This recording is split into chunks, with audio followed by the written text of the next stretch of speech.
look at my calendar of what I have planned this week, and it's absolutely wild.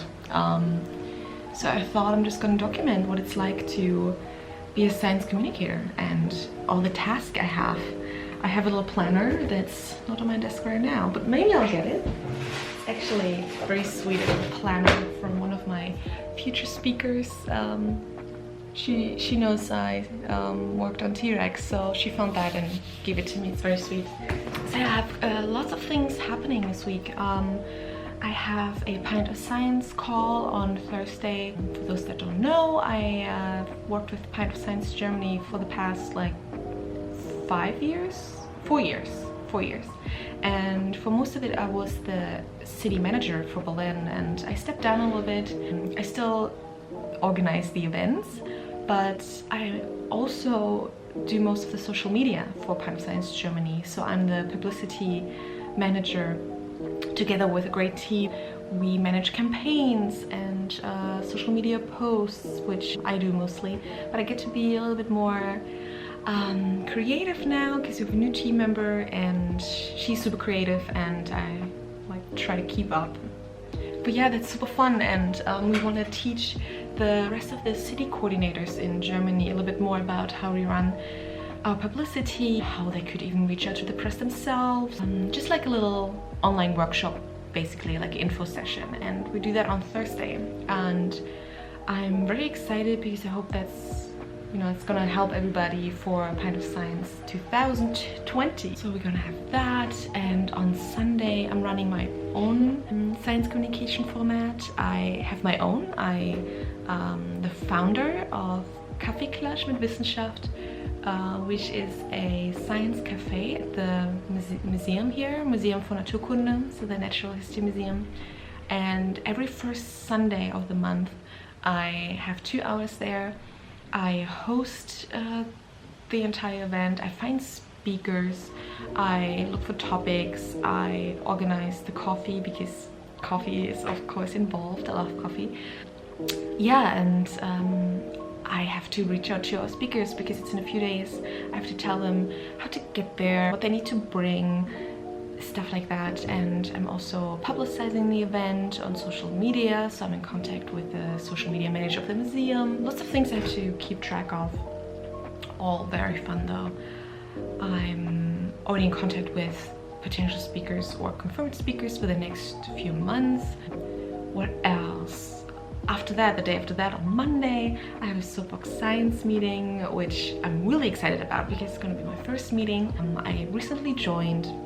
I already know a few of the women that run the event because I'm also part of 500 Women Scientists in Berlin, and lots of them are in Soapbox Science. I attended last summer and it was super fun, and I want to have some new challenges and meet new people and network a little bit more, so I joined them.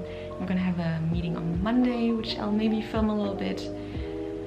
So yeah, I feel like every day something's going on. I'm excited, I'm tired, but yeah, I'd love to show you what it's like to be a science communicator and run events and plan and be involved, and super pumped, and I'll take you with me.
I just got home. It's been a very busy week, but a very rewarding week. I went to Soapbox Science for the first time. I ran my own science communication event. I've done boring stuff like invoices. So that's all behind me now. And just before I left my office, because I also have a full-time job where I have an office, I was contacted by a big German newspaper, actually a Berlin newspaper, and they want to interview me about Tristan's teeth. So I actually thought that, you know, all the press and all the kind of hype around T-Rex in Berlin is gonna die down a little bit, because the specimen was moved to Copenhagen for a little while. If I'm correct, I think it's for 1 year until he comes back. But apparently the interest in T-Rex is still there, very much alive, and a reporter from the big newspaper contacted me and asked me for an interview about my research that we published at the end of last year. So I'm really happy that people are still interested, and of course I still want to talk about this work that I've done and that I'm really excited about. So that's on the agenda for Monday. I will meet the reporter, have an interview, talk about tooth replacement in dinosaurs and skull anatomy, which was part of my master thesis, and also this paper that we wrote. Really excited that I could still do that, even though he's no longer here. People still want to hear about the science that happens in the museum, which makes me very happy. And of course, I'm always glad to bring more science out there. I don't just want to communicate to other scientists, even though that's also very rewarding and you can learn a lot from them as well. It's also that, you know, I want people that maybe don't necessarily think they like science or that they're interested in science to open the newspaper and maybe read something that they find interesting. And if I can play a small part in that and enrich someone's life with new knowledge that I didn't have before, then I'm very, very happy to do so. And I'm excited that I was asked, that someone sees me as an expert on this topic and they want me to get involved. So that's something that I'll look forward to for next week. And I will also have another meeting. You know, it won't be as stressful as what you just saw, but I'll have a few more things coming up. I have a former speaker of my science cafe that wanted to hang out and maybe ask me about how to get more involved into science communication. I already made her become a future speaker for Pint of Science, so I'm very excited about that.